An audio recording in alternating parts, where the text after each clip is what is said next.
Raw review for the November 4th episode of Raw. I'm Will, that's Brandon. We are the Cousins of Destruction Wrestling Podcast. As always, let's cheers, talk about some wrestling now. Yeah, had another, pre-recorded Raw, so some spoilers were out there, but obviously we like to take things in as they come on TV, so that's what we did here again. Yep, they were back in Saudi, or they stayed in Saudi to film this episode of Raw, and we got things kicked off with Miss Liv Morgan. She came out with Raquel and Dom to start the show. She was rocking her Crown Jewel Championship ring that her and Cody got. Do you see the video of them Cody trying to put his on? Oh, it totally didn't fit. It didn't. He was sitting there trying to get it on. He finally got it on, and people were like, that thumb about to be as green as the title, bro. Yeah, have to cut it off and redo it, I guess. Yeah, it was pretty funny. But anyway, she comes out and she says, "Welcome to Monday Night Morgan." Everybody's gotta have a Raw intro catchphrase, right? Yeah. She says the Liv Revenge Tour is now over. It's time to start the Liv World Tour. Good stuff. I was like, okay. She said, I beat Tiff last week. I took out Rhea for a long time this time. And I beat Nia Jax to become your first ever Women's Crown Jewel champion. I've done everything. I'm the greatest champion of all time. Dom then would grab the mic, and I'm guessing he was going to start a promo on his Fatal 4-Way match later. But he says, after I win this match, and then Jade and Bianca's music hit. Mm-hmm. And also he was getting booed out of the building per usual, right? Yeah. I wonder if I bet they don't even do anything anymore. I wonder if it's just like, just say say 5 words and then you'll just get booed. They literally don't write anything down for Dom. They're just like, put the mic to your mouth and then that'll give us some time. But Jade and Bianca would have come out. And they come all the way out, and she says, you know what, Liv, you aren't the only one who walked out of Crown Jewel with some gold. We haven't forgotten about you guys spiting us, basically, and we're here to challenge you. And Liv says, Bianca, why are you coming out here all angry? Is it because you think that you're the biggest, the fastest, the strongest, the best? And she goes on, and she goes, well, the problem with that is Jade thinks the same thing. And I'm like, uh-oh. Mm-hmm. She says, you guys, basically she says you guys are not gonna get along forever because of this, is what she says. And the only thing that's keeping you two together are those title belts. And Bianca goes, you know what? I see what you're trying to do. You're not gonna tear us apart. We want a match. That's why we're here. And Adam Pearce came out. Mm-hmm. He's pissed off because there might be wrestling on his wrestling show.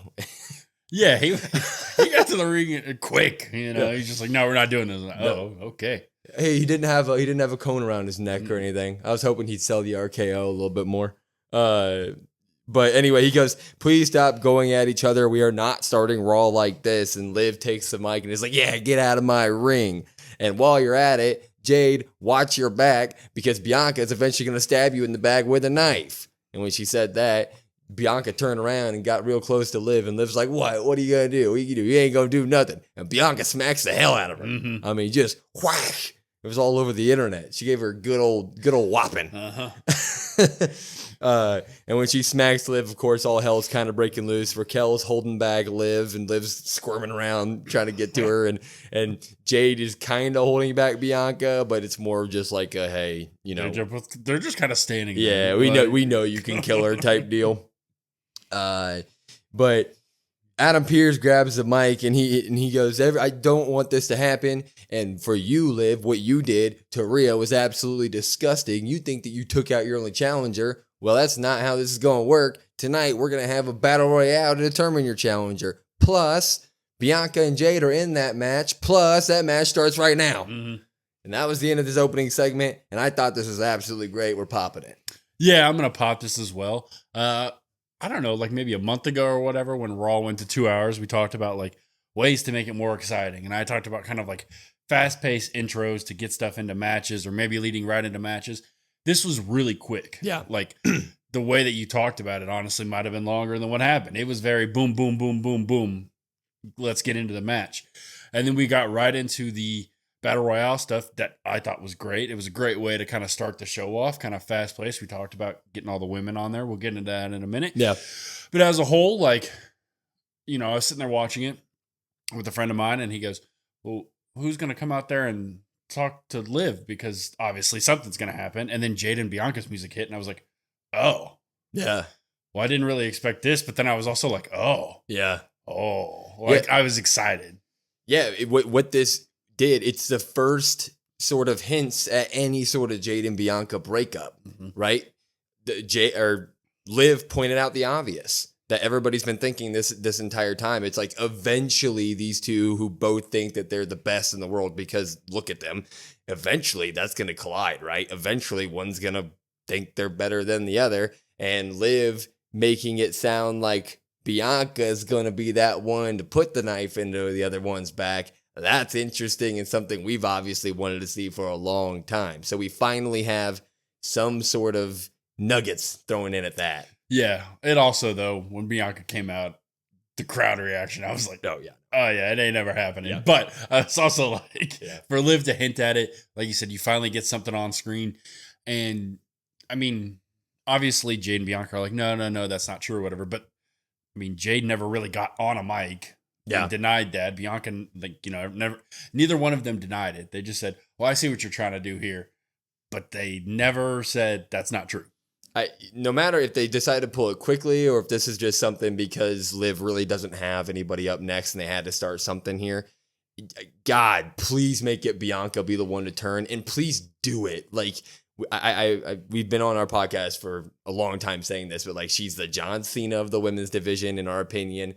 We never got that Cena heel turn. If they do it with Bianca in the right way with Jade, I think it could just be an all-time thing. And this is, that'd be awesome. Yeah, and I mean, I wasn't even thinking like what's going to happen. Like, obviously we're like, okay, Liv, Rhea, that's going to get delayed, whatever. We're like, who's going to challenge Liv? Who's going to challenge Liv? Liv, it looks like Liv just might have the belt, and her and Raquel might just go after the tag titles. That might be what we do. Which would be completely fine with me as well, because anytime you have Bianca Belair in the main title scene or the main women's scene, things are just better. So, down for it. But we would get our Battle Royale next, and it was everybody. It was Zelina Vega, it was Jade, it was Bianca, it was Lyra Valkyria, Natalya, Damage Control, PFC, the Party People, Maxine, the Unholy Union, or only one half of them because the other one's hurt, and Ivy Nile here. But you kind of alluded to it. Base level, if this happened in Wisconsin, I'd be like, well, this is just a 2-hour Raw throwing everybody in the ring. But when you look at the optics here, when they started doing Crown Jewel stuff 6 years ago, women weren't even allowed to be on the show. And now we get a match in Saudi, and there's 15 of them in the match. The opening segment is all women. It's like, you got to look at the optics here and be like, that is pretty cool. Right? Yeah, even if it is kind of what people may deem as like, because you get these things that are like on Raw and people always deem them as like throwaway stuff. Yeah. But this was important. I mean, this got you number one contender. Yep. Like you said, you look at the optics of it all. It's something really cool that you're like, man, I never thought I'd see something like this. Yep. And throughout the match, you got storytelling bits, which I thought was the most important part of it. Yeah. So it's a battle royale with 30 people in the freaking ring, right? So it's hard to kind of break down here, but the Unholy Union member was out pretty much first. I think it was Alba Fire. Yeah, I want to say. Yeah. Her tag partner, Isla Dawn, she's injured, I believe. So there was no real story there. They kind of got her out quickly. Caden Carter stayed in the ring, but Caden Carter got eliminated basically instantly. Katana Chance had more moments within the match. Maxine would do her worm on Shayna Baszler. She was kind of getting the love at the beginning of the match until she gets eliminated by Ivy Nile. So you still got that drama going on between them. Ivy would then get eliminated by Zelina Vega. After Zelina Vega hit a 619, a reverse 619 to her outside the ring, so she falls out.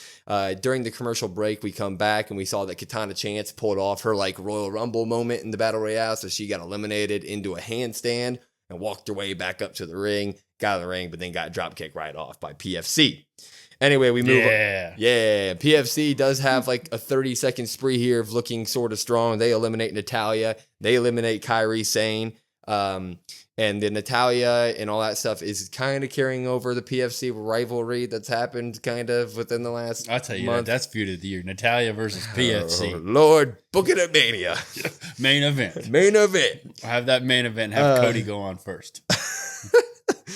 But after they have their 30 seconds of fame, Bianca and Jade would come over and eliminate basically everybody out of PFC.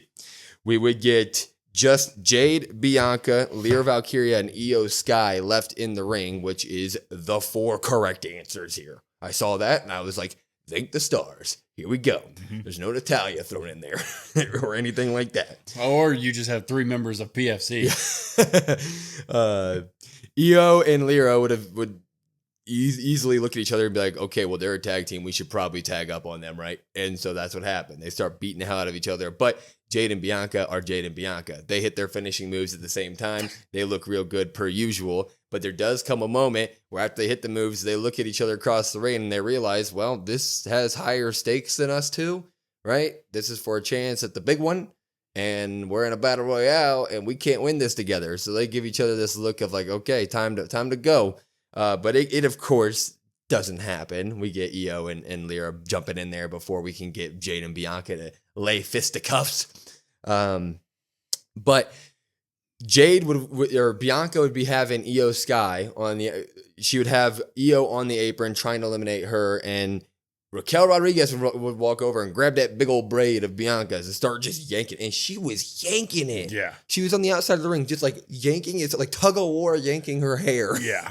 I was like, oh, wow. Okay. Because it's literally like you see on TV or like big family reunions. Yeah. You know, they have that long rope that they do tug of war. That's what it was like. Dude, and I was like, what is happening? I think she going to pop her head off. I was like, Jesus. But Jade obviously doesn't want her good buddy to get eliminated. She comes over and tries to help Bianca. When that happens, little Miss Liv hops up on the ring apron, ends up eliminating both Jade and Bianca.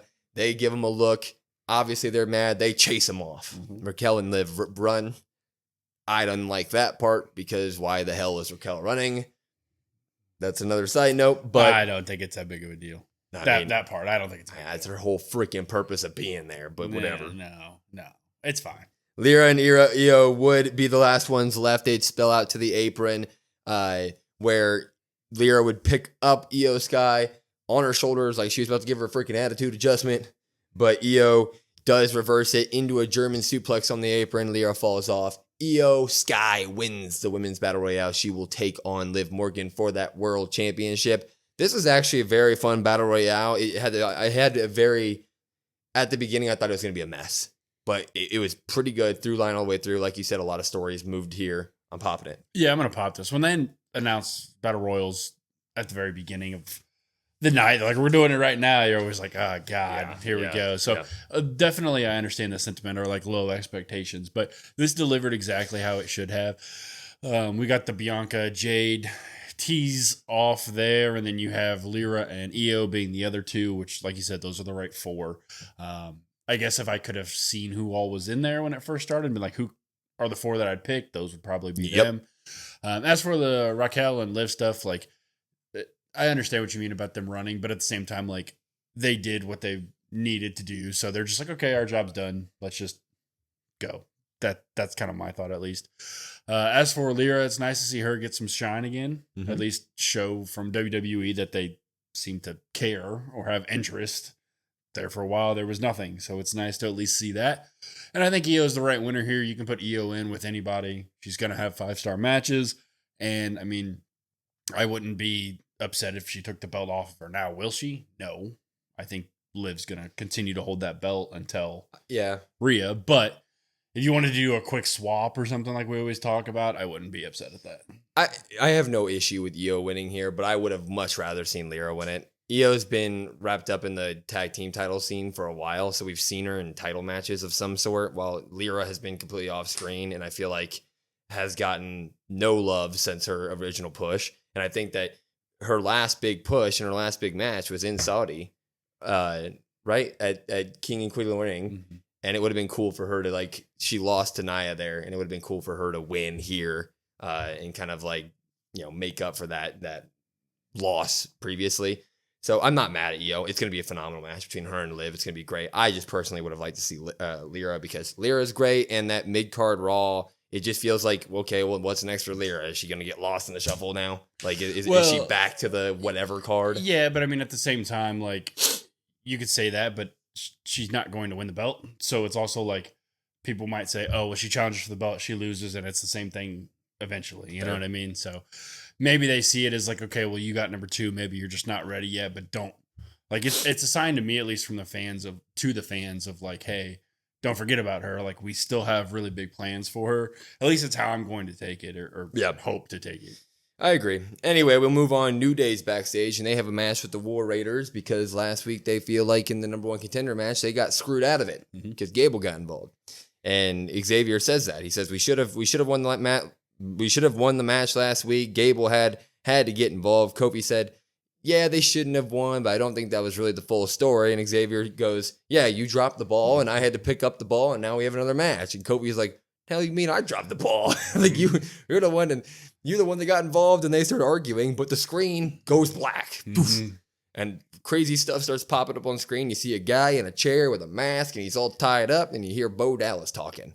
And he walks up, and you see an arm, and he takes the mask off, and it's The Miz, who got captured after last week's Raw. We don't know where The Miz is. And he's got tape around his mouth, and Bo removes it, and The Miz is like, you have a big misunderstanding here. I don't work with Vinyl Testament. I'm not with them. And if you let me go right now, we don't even have to talk about this. Like, we're good. Just let me go. And Bo puts the tape back on his mouth, and he says, we never cared about the Final Testament. We wanted you. He says, you will crawl through the thorns. You've cursed people with problems, and now they'll be put back onto you as you did to others. In dust you are, in dust you will return.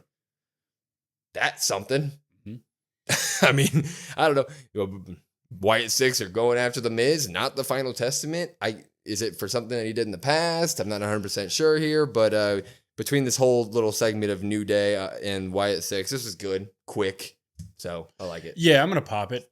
They did show a brief clip of The Miz talking to Bo Dallas and Curtis Axel when they were the B team. Yeah, I saw that. And so, like, when you talk about the past stuff and family and all that stuff, like, there's so much history there. So he's clearly getting back at The Miz for something back then. Yeah. As for like them not going after Final Testament, I guess good. That, I mean, my interest would kind of be like, because Final Testament's not really anything to me. I think though, personally, maybe you have all those members of the Wyatts kind of deal with Final Testament, and maybe this is Howdy's first like one-on-one feud. Yeah. I think maybe that's the way they handle it. Or maybe they don't have Wyatt 6 get involved with the Final Testament at all. Maybe it's just Howdy and Miz. No, they need to have Final Testament because Karrion Kross and them need to be freaking doing something. You're not going to hear me clamoring for Final Testament to be on TV. I get what you mean. Karrion Kross. I get what you mean. I'm not going to be like, I don't need Final Testament, honestly. But Karrion Kross, throw the dude a bone. Like we need him into something. And obviously he's been carrying the social media work for this angle all week in terms of where's the Miz. Him and Scarlett have been being funny basically on the internet. So they're great.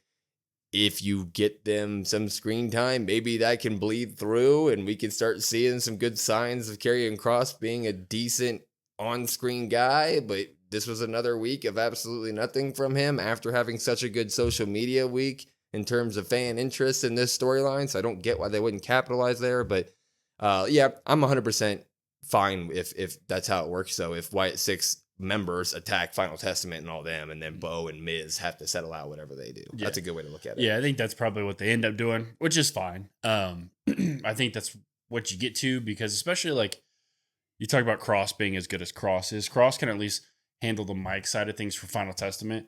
If Howdy's mixed up with the Miz and like, yeah, he might bleed over into like Wyatt 6 stuff, but there's nobody on the Wyatt 6 stuff that's going to cut out like a promo, right? Yeah. There's nobody that's going to handle any of that stuff. So I think you have them somewhat intertwined. And maybe, like I said, you have Wyatt 6 versus Final Testament, maybe like a 3-on-3 match or 4-on-4 even. If you want Nikki Cross and Scarlett. Yeah. And then, or maybe I guess Survivor Series is coming up. Maybe you do it that way. Man. Yeah, I don't know where they're going to put it. We shall see. Anyway, we would get our New Day versus War Raiders match here, and things were looking good for the New Day to start. They were looking like that interview didn't happen. You know, they put that aside. They are the New Day, one of the greatest tag teams ever. So they were going after it. Yeah, they did just come out just like, yeah. Yeah, they did. They were just happy. Yeah, that didn't happen. I was like, oh, you guys were just mad at each other. Like, what the hell? Yeah. Anyway, they were coming out, though, and they were tagging in and out. There was absolutely no trouble there until they would both go for a suicide dive to Ivar and Eric on the outside, and they would get caught. Woods would get thrown into the barricade or the apron, which is now like a hard apron, right? It's got the screen on it. And then Kofi would get dragged in the ring. Eric would destroy him. So the mid-match would happen there to where War Raiders would get the advantage, but Woods would get tagged in again. Woods would get tagged in again. And the mid-match is basically all about him getting whooped. So he's getting whooped, and War Raiders look great. They're being booked to look strong as hell, look good here. Eventually, they would get a hot tag to Kofi, and Kofi go absolutely insane. He's hitting the SOS. I mean, he's doing suicide flips over the top rope to Eric on the outside. He's going to the top rope and doing leg drops on the inside. Things are looking good. He's hot. Crowd's absolutely loving it. He backs up into the corner. Xavier Woods tags himself in. Selfish. Absolutely selfish. He was going for the elbow. Yeah, he was going for the elbow, but he tags himself in. And when that happens, Kofi turns around. It's kind of like, what the hell? Eric would take that time to hit Kofi, get him out of the ring. And then they'd both team up on Xavier Woods. They would hit the War Machine, their finisher. 1, 2, 3. They get the win. War Raiders take out the New Day here. More Xavier Woods drama, more Kofi Woods drama, or Kofi Kingston drama. But nothing after the match. No more of that. So we'll see more of that next week. But this was a decent, solid match. I would have liked to see more New Day interaction, but I get that we're also just trying to build the War Raiders up any way possible right now. And this did a good job of that. I'll pop it. Yeah, I'm gonna pop it. It was fine. Yeah. Like the match didn't do anything. The War Raiders kind of dominated at points. Yeah. Obviously, Kofi really had the only offense for the New Day. Yep. Being the former WWE champion, world champion, WWE champion. They mentioned that on commentary, and he looked the part when he was in the ring, at least. And then obviously you have the New Day interaction where Woods is kind of selfishly costing his team. So I can't wait to kind of see what that leads to. So it was quick. It was fine. Nothing crazy. I mean, I guess the spot where, what was it? Ivar, like you said, with Woods to the apron where he like cross-bodied him into the LED or whatever. I was like, oh, that was innovative. It was kind of cool. So it's gotta hurt. No one really uses that new apron. No one ever talks about how there's no apron anymore, basically. It's all those LEDs. Yeah. Throw more people into them. I do like when they throw them into them and then they like the flash. Screen flashes. Yeah, I like that. Yeah, that's cool.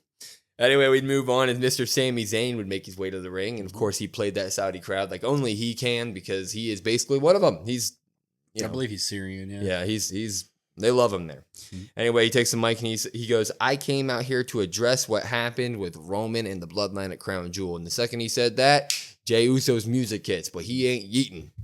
The crowd's yeeting, but he ain't yeeting. He's mad, and he's coming to the ring. Or he's not mad. He's serious. He's very serious. He gets to the ring, and he takes the mic, and he goes, first off, Us, I want to thank you for having my back. That's what he says. He goes, I watched the footage of all of it. I want you to tell me, was it an accident? And when he says that, Jimmy Uso, his music hits, but he's mad. He's not happy. He's serious, but he's also mad. He storms to the ring and he takes the mic and he goes, Jay, you saw it. I saw it. Sammy hit the OTC in the face on purpose. We should be pissed off at him. We cannot trust this fool. And when he says that, Sammy takes it personally. He goes, I can't be trusted? Should we go into your track record? He's like, when things got tough, you kicked me in the face back in the day with the Bloodline. When things got tough, you kicked your OTC in the face. And when things got tough, you kicked Jay in the face.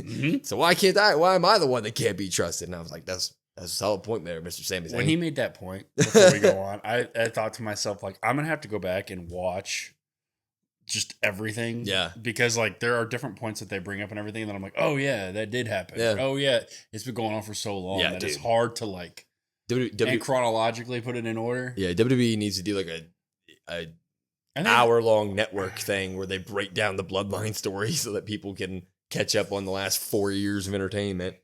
But Jimmy takes the mic and he goes, whoa, I ain't the bad guy here. And Sammy's like, you don't get it. You don't, he goes, you're not the bad guy. You just make bad decisions. I was there for Jay. And for a minute there, I will admit, it felt like old times. It felt special.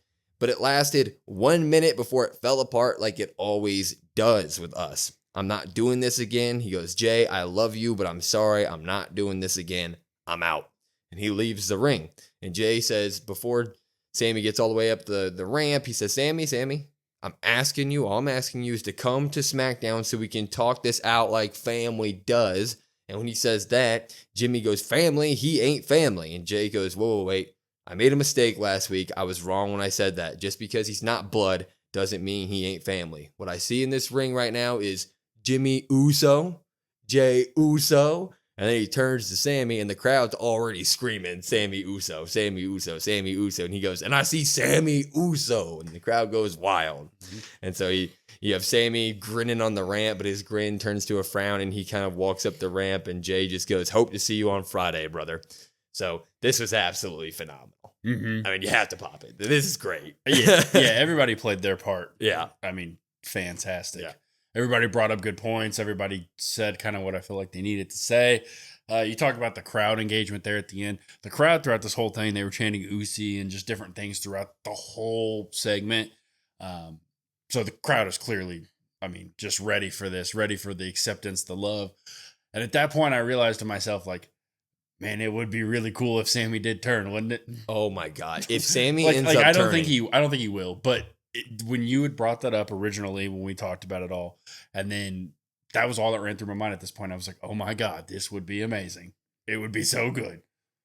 I think this is a golden opportunity because we're right now in the phase as fans of like, oh, we're getting the gang back together, right? It's like, oh, we have Jay and Jimmy are back and they're working with Roman and we're going to get Sammy back and it's going to be war games and good times are going to be coming. If they pull the rug out on us and Sami Zayn in the war games match or even before that turns on them in some way, shape, or form, the gold, I mean, the silencing of the crowd that will take place would just be deafening. It would be amazing. Yeah. And I think it's 100% would be the right call here. Yeah, I guess let me rephrase when I say I don't think he will. I think it's all fine and dandy until that match. And then when that match happens in Canada, Sami Zayn turns, that's going to be borderline. I mean, stuff's going to get thrown in the ring.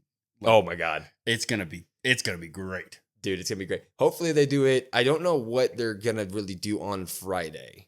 Because Roman's going to talk to him. We're in this day and age where wrestling walks the line so closely on realism.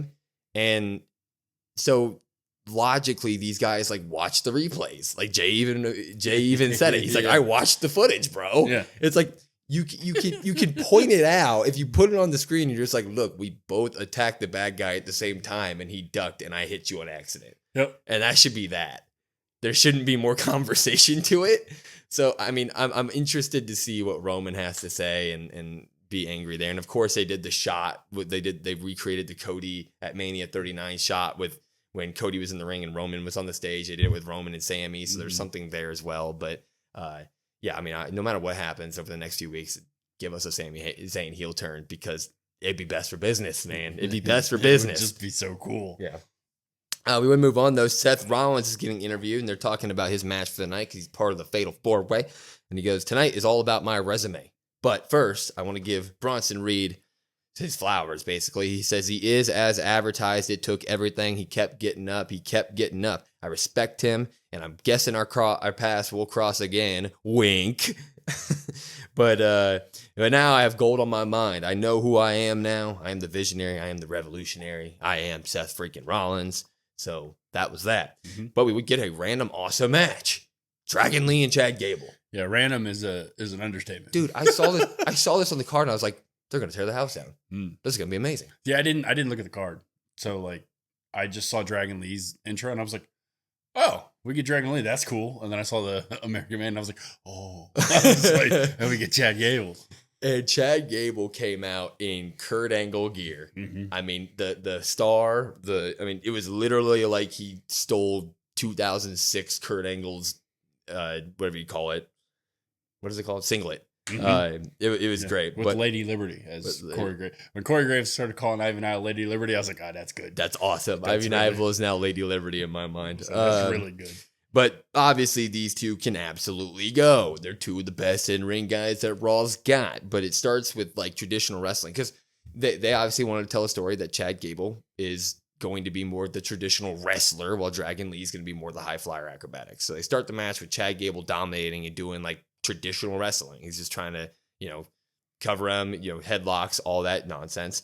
But they spill out to the ring and Dragon Lee would give him a high knee. And Chad Gable kind of stumble back into the ring post, and Dragon Lee would take off at him, and Chad Gable would just pick that man up and flip him over his head off the ring apron, and dude just lands back, flat back on the outside of the ring. And Corey Graves is going crazy. Everybody's like, oh my God. You could hear the crowd just go, ooh. Yeah, that's a crazy bump to just be taken on Monday Night Raw. Just randomly on a Monday Night Raw. Yeah, but it goes right to commercial because dude probably needed to catch his breath, okay? Nice belly to belly, basically. Yeah, just boom. Basically belly to belly. But it didn't stop because we come back from commercial and they're in the ring and Dragon Lee takes off and Chad Gable belly to belly into the freaking ring post. Basically the exact same bump. Which he like, it wasn't just like lightly thrown. No. Like he threw that and it hit. I was like, Jesus Christ. Which there was this.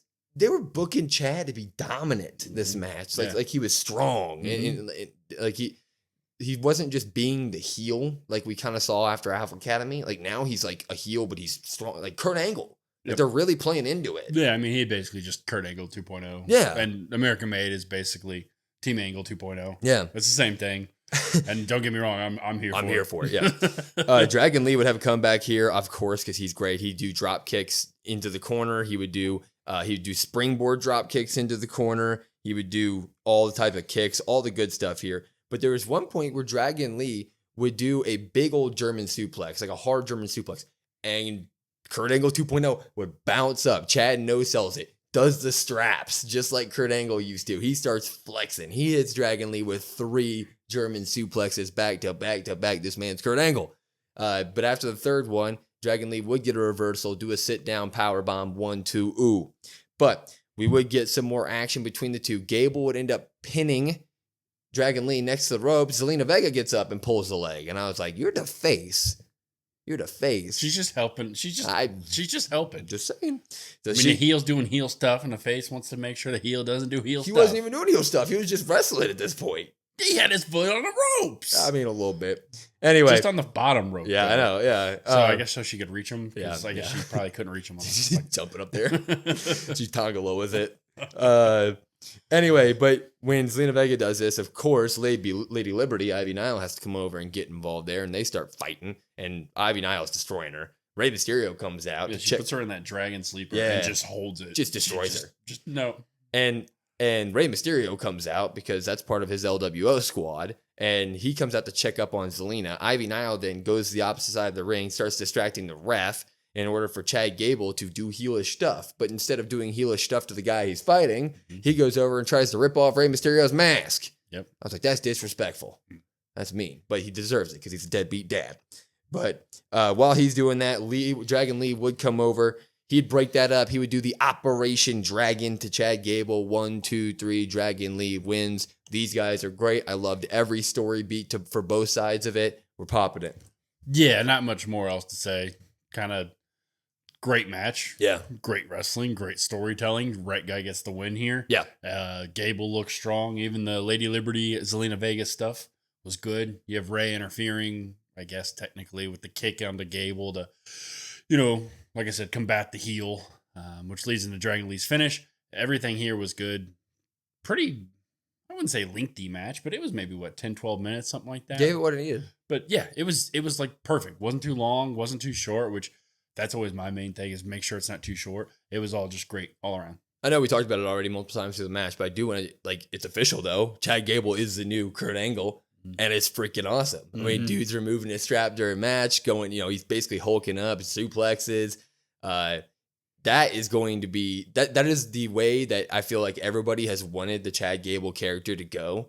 And if they full on send this, we're about to see some legendary stuff from Chad Gable. Yeah. The only thing that they're missing is the hoodies. You know what I'm talking about? Milk. The hoodie, like the little hoodies they used to come out in, him. Shelton and Charlie Haas. Yep. So just get some of those, and it's the same thing, and I'm excited for it. Yeah, Braun Breaker needs some opponents. Build up a Chad Gable, huh? Just so we could lose again. It'd be 5, 6, 7, 8, 9, 10. Then they'll add the perks. He's just never. And then it'll be the third arc. We would get a Gunther and Ludwig interview in the back. Gunther's disappointed in his loss to Cody Rhodes this weekend, and I forget. I think it was Kathy Kelly asked him about it. Jackie. And was it Jackie? Mm-hmm. Jackie Redmond and Ludwig steals the mic real quick, and he goes, Cody got lucky at Crown Jewel, and he starts to speak, and Gunther stops him. And Gunther's like, no, he did not get lucky. Cody's a great competitor. He was a better man that day. I was like, that's right, Gunther. That's right. That's prestige to this. Yeah. And he goes, but tonight is about crowning my new number one contender. He says, tonight there are 3 capable performers in that ring and Dom. Yeah, and then even a little chuckle. He's like, I was like, come on. He's like, that was come good. on, Gunther. He's proud of that. He said, that was good. Yeah, that was good. He goes, Sheamus is also in the match. Ludwig should have taken care of him. And he turns to Ludwig, and Ludwig's like, damn. Yeah, he's like, you should have taken care of that, right? You yeah. said that, and I was like, okay.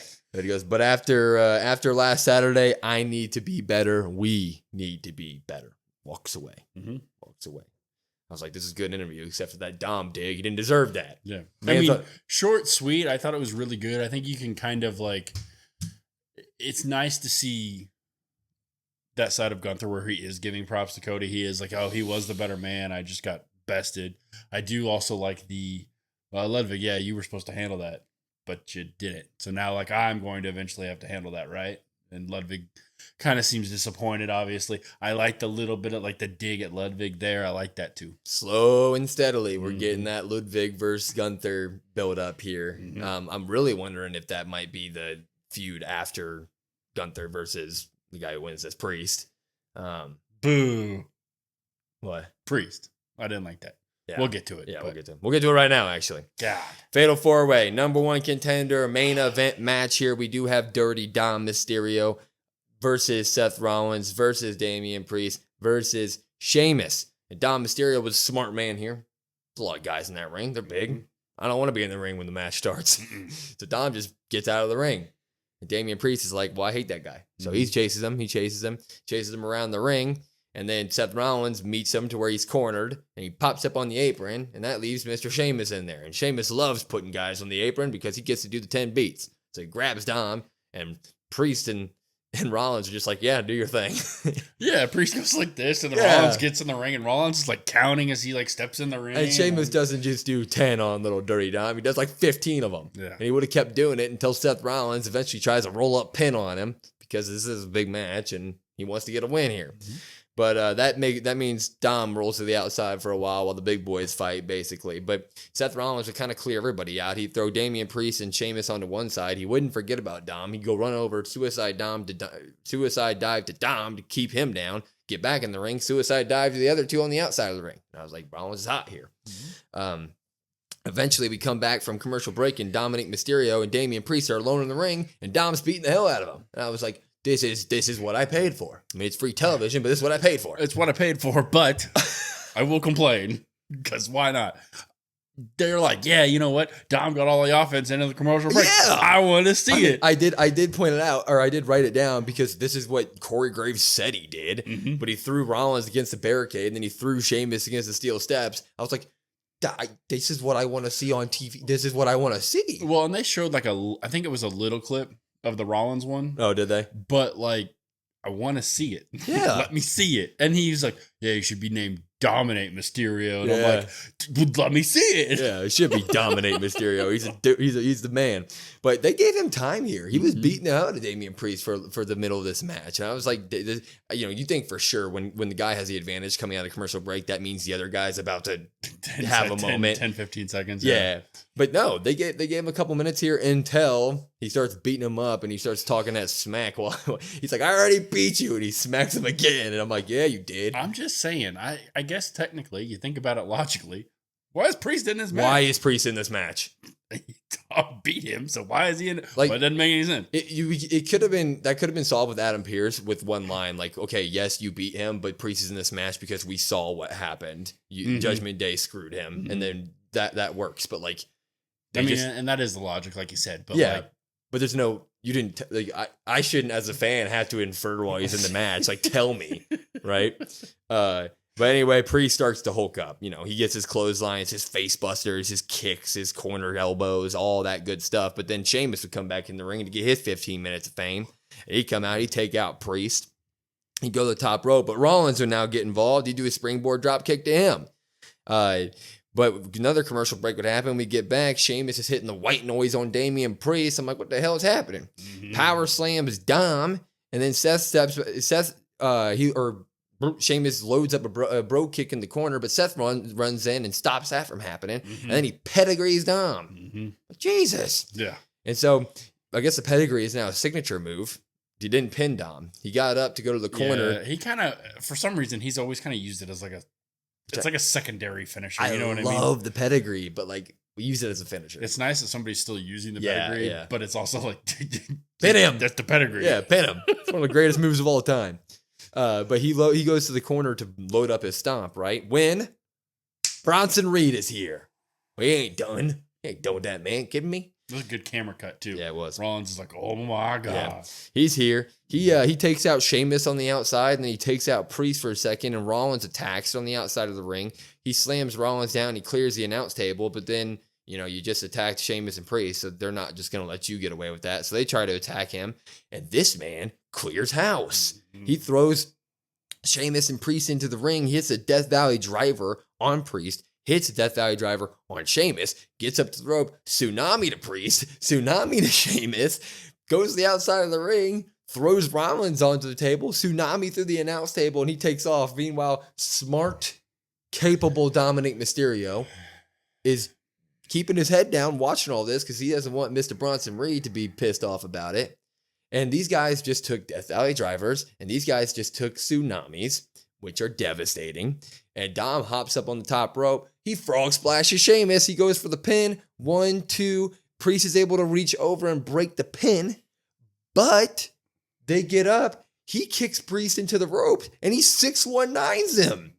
And so Priest at this point, Death Valley driver, tsunami, 619. Dom's going to the top rope to finish him off with a frog splash. Damian Priest must have had a freaking signature stored up in WWE 2K. That recovery, because he instantly recovers, pops right up, catches Dom out of the air, south of heaven. 1, 2, 3. Damian Priest is your number one contender for Gunther's championship. This match was amazing and fun. I love what they did with Reed. We'll talk about that in a second. But I do not like the way they booked the ending of the match. I'm fine with Damian Priest being the number one contender, but booking it in that way is tough to me. Yeah, I couldn't really said it better myself.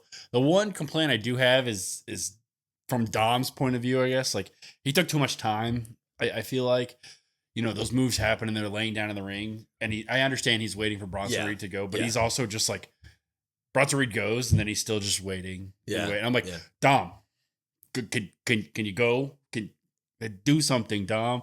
So that was kind of like, you were right. Eventually they were going to save Priest for Gunther. Yep. So great call by you.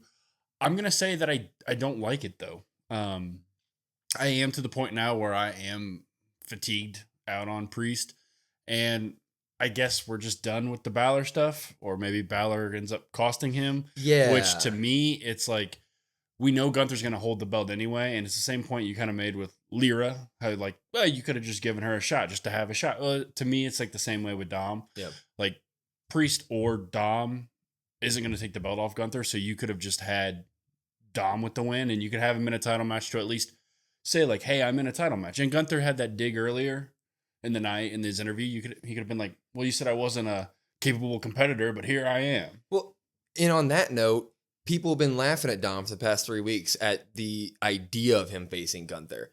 And then you book this match, the ending, to where like an outside force, Bronson Reed, does all the damage.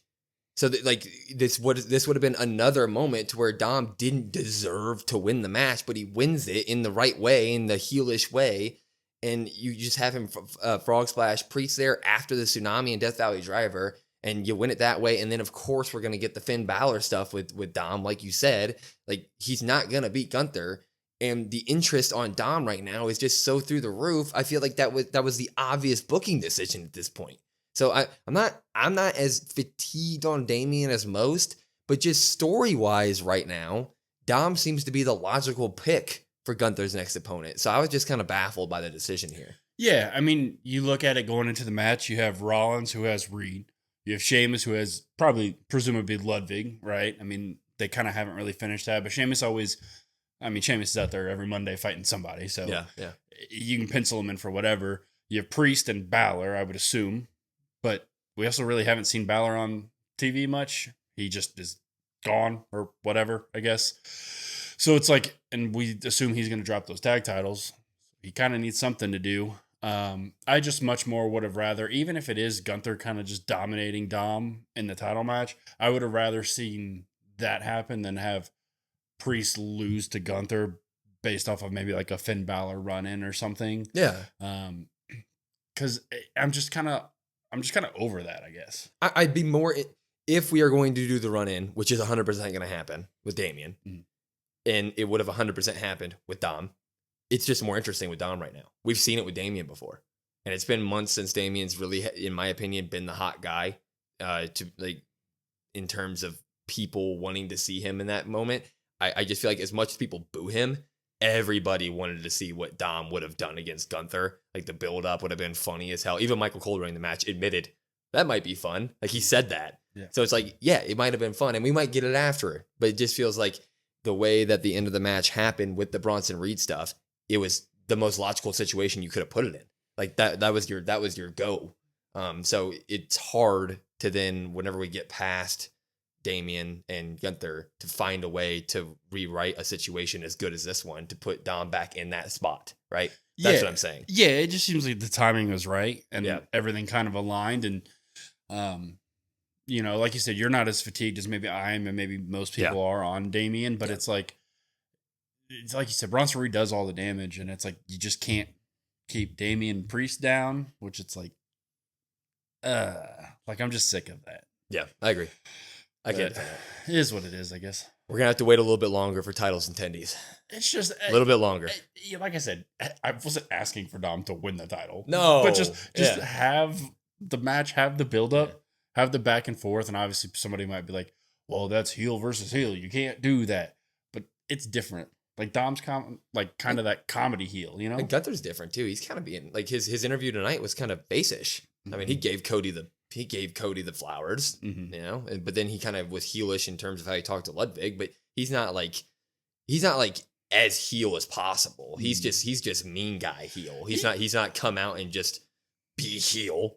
Yeah, like, at times he's kind of tweener. He's kind of like more, I guess, serious, more strict, more like, I guess, real life would be like the way to put it. And then you have Dom, who's like, Dom's a heel, but Dom's like the comedy heel. So it's like, I don't really see that as like a heel versus heel problem. Yeah. I feel like it would have worked well. And like you said, I would have liked to see those promos back and forth. You could have had Liv talk about how she's the women's champion. I mean, Corey Graves mentioned it when Dom walked out there. His and her titles. Yeah. And I was like, oh my God, that's a great idea. Dude. Even if it's just one night only, that's a great idea. It's got to happen one day, but a little bit longer. We're going to have to wait. Overall, good episode of Raw here. Good episode of Raw. Got a lot of good storylines that are brewing now. We are officially on the road to Survivor Series, which is right down the road. So looking forward to the build up there. Anyway, though, follow us on all of our socials at COD WrestlePod, COD WrestlePod. Listen to us wherever you get your podcasts at, YouTube, Spotify, etc. If you want to come talk to us, we do have a Discord. It's in our link tree in our bio. It's got all of our socials. Follow all of them. We greatly appreciate you. Until next time, though, I'm Will. That's Brandon. We are the Cousins of Destruction Wrestling Podcast, and we will see you next time.